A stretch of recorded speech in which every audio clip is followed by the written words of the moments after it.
ऐसा चाहूं राज में मिले सबन को अन्न, छोट बड़ो सब सम बसे, रविदास रहे प्रसन्न। माई जी के वर्ड की आज की यह कड़ी समर्पित है संत रविदास, जिनको सामान्यतः हम रैदास जी के नाम से जानते हैं। संत रैदास जी मध्यकालीन भक्ति परंपरा के संत थे। गुरु रामानंद के 12 शिष्यों में से एक थे। आपको ध्यान में आ रहा होगा, वही रामानंद जिनको कि हम उत्तर भारत में भक्ति आंदोलन का जन्मदाता मानते हैं। वही गुरु रामानंद जो कि भक्ति परंपरा को, भक्ति आंदोलन को दक्षिण भारत से निकाल करके उत्तर भारत में लेकर के आए थे। वही रामानंद जिन्होंने भक्ति आंदोलन के दरवाजे महिलाओं के लिए, निम्न जाति के लिए खोले थे, जिनके 12 प्रमुख शिष्य थे, जिनमें कबीरदास जी, धन्ना, पीपा, रैदास जी आदि शामिल थे। इस तरीके से कबीरदास जी संत रैदास के गुरु भाई थे। प्रचलित भी है कि कबीरदास जी के कहने पर ही संत रैदास गुरु रामानंद के पास आए थे और दीक्षा ली थी। संत रैदास निर्गुण भक्ति परंपरा के संत थे। आपको ध्यान में आ रहा होगा कि भक्ति परंपरा दो भागों में विभाजित है, सगुण भक्ति परंपरा, निर्गुण भक्ति परंपरा। सगुण यानी जो मूर्ति पूजा करते हैं, तुलसीदास जी, मीराबाई की परंपरा सगुण भक्ति परंपरा। निर्गुण भक्ति परंपरा जो मूर्ति पूजा में विश्वास नहीं करते, कबीरदास जी, संत रैदास जी आदि निर्गुण भक्ति परंपरा के संत थे।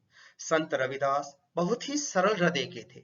आपने एक कहावत सुनी होगी, मन चंगा तो कटौती में गंगा।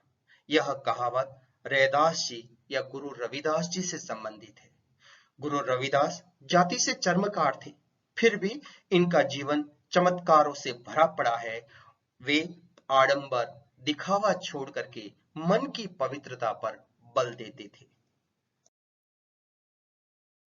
गुरु रविदास या रैदास जी का जन्म काशी, जिसे वाराणसी भी कहा जाता है, के गोवर्धनपुरा में माघ पूर्णिमा के दिन संवत 1433 को हुआ था।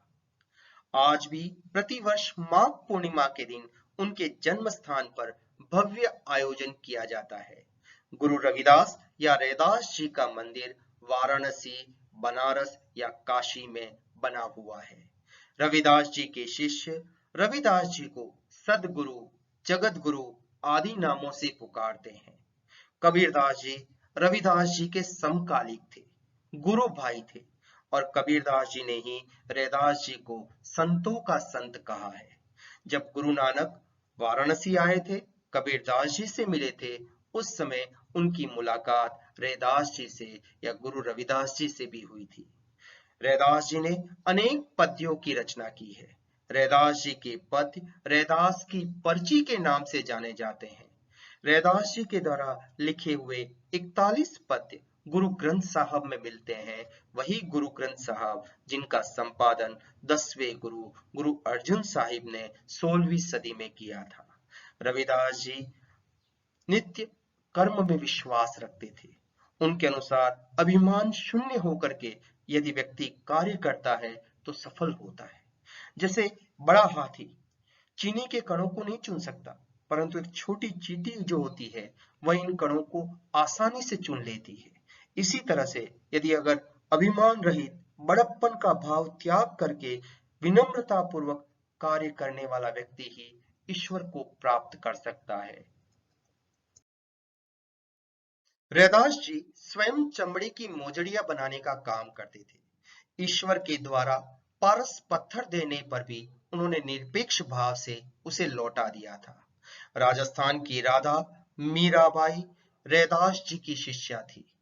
यहाँ तक कि राणा सांगा की झाली रानी भी रविदास जी या रैदास जी की शिष्या थी।